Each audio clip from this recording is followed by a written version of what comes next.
गारंटियां देके जैसे छू मंतर हो गए, उनकी गारंटियां भी छू मंतर और केजरीवाल भी छू मंतर।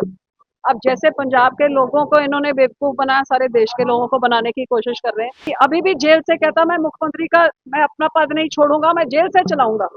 तो ये एक नया बदलाव आया है देश में, बेशर्मी का। जिस घोटाले के बारे में कांग्रेस ने कंप्लेंट की थी कि इतना बड़ा घोटाला होया है, वो कांग्रेस कितनी बेशर्म हो गई है कि अब केजरीवाल के हक में धरना दे रही है। 2 लाख करोड़ का कर्जा चढ़ा के आज मुलाजमों को तनख्वाह देने के लिए भी इनको लोन लेना पड़ता है। किसी को 1,000 रुपया मिला है जो इन्होंने गारंटी दी थी, ना कोई अस्पताल बना है, ना कोई स्कूल, मतलब जितनी गारंटियां दी थी और इश्तेहारबाजी का सब चला, सारा पैसा इश्तेहारों में।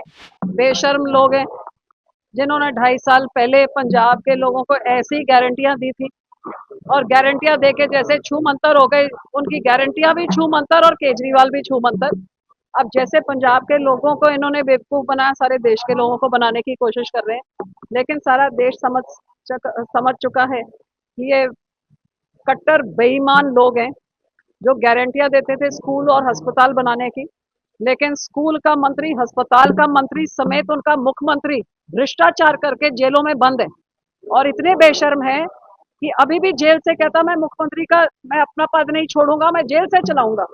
तो ये एक नया बदलाव आया है देश में, बेशर्मी का।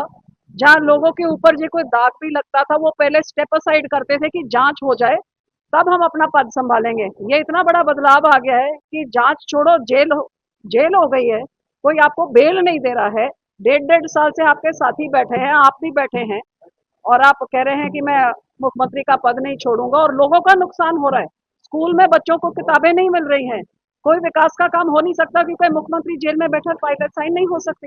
तो बेशर्मी की हद। और वही जो शराब का घोटाला जिस करके वो जेल में गए, जिस घोटाले के बारे में कांग्रेस ने कंप्लेंट की थी कि इतना बड़ा घोटाला होया है, वो कांग्रेस कितनी बेशर्म हो गई है कि अब केजरीवाल के हक में धरना दे रही है जब उनके खिलाफ उन्होंने कंप्लेंट किया था। और मैं तो केंद्र से भी पूछती हूँ कि पंजाब के सिलसिले में क्या साजिश चल रही है, क्योंकि वही घोटाला उन्हीं लोगों ने पंजाब में भी किया और पंजाब के खजाने में भी बहुत बड़ा चूना लगाया है। और ये बात मैंने पार्लियामेंट में भी उठाई और अमित शाह जी ने अश्योर किया था कि इसकी भी जांच होगी। क्या कारण है कि 8 महीने से भगवंत मान को हाथ नहीं लगाया जा रहा है? क्या भगवंत मान, जिसको पता लग गया कि केजरीवाल को जेल में डाल दिया, अगला नंबर मेरा है, अब वो सेंटर का एजेंडा चला रहा है, अब सेंटर के साथ इनका गठजोड़ हो गया। सो भगवंत मान का गठजोड़ कहाँ कहाँ हुआ है वो तो हम सबको देखने को मिला कि जब केजरीवाल जेल में गया तो भगवंत मान कहाँ उड़ रहे थे। इन्होंने पिछले 2 सालों में पंजाब में समय कम और केजरीवाल के समय ज्यादा, जिस करके पंजाब के हालात ऐसे हो गए हैं कि यहाँ पे गैंगस्टरों का राज चल रहा है। कोई घर से बाहर निकले तो चोरी, डकैती, कत्ल, दूसरे पास तरफ नशों के शिखरों तक इतनी हद हुई है कि घर घर तक नशे पहुंचे हुए हैं।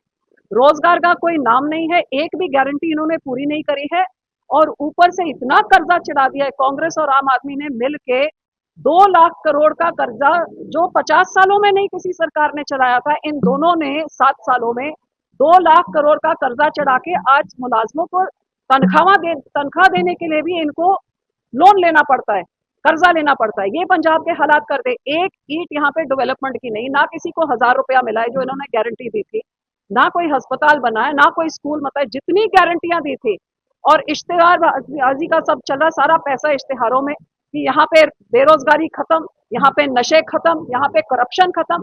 करप्शन तो निकल के आएगी जितनी केजरीवाल ने करी उससे 10 गुना ज्यादा। जो कहते थे कि हम रेते की करप्शन बंद करेंगे, शराब की करप्शन बंद करके 40,000 करोड़ रुपए बचा के 1,000 औरतों को देंगे, तो क्लियरली 2.5 साल से औरतों को उनका 26,000 नहीं मिला है। इसका मतलब आपकी करप्शन खत्म नहीं हुई है, इसीलिए रेते और शराब की प्राइसेस बढ़ रही हैं, क्योंकि आप उन पैसों से पंजाब के लोगों का भला करने के लिए खजाने को चूना लगा के आप केजरीवाल का भला कर रहे हैं।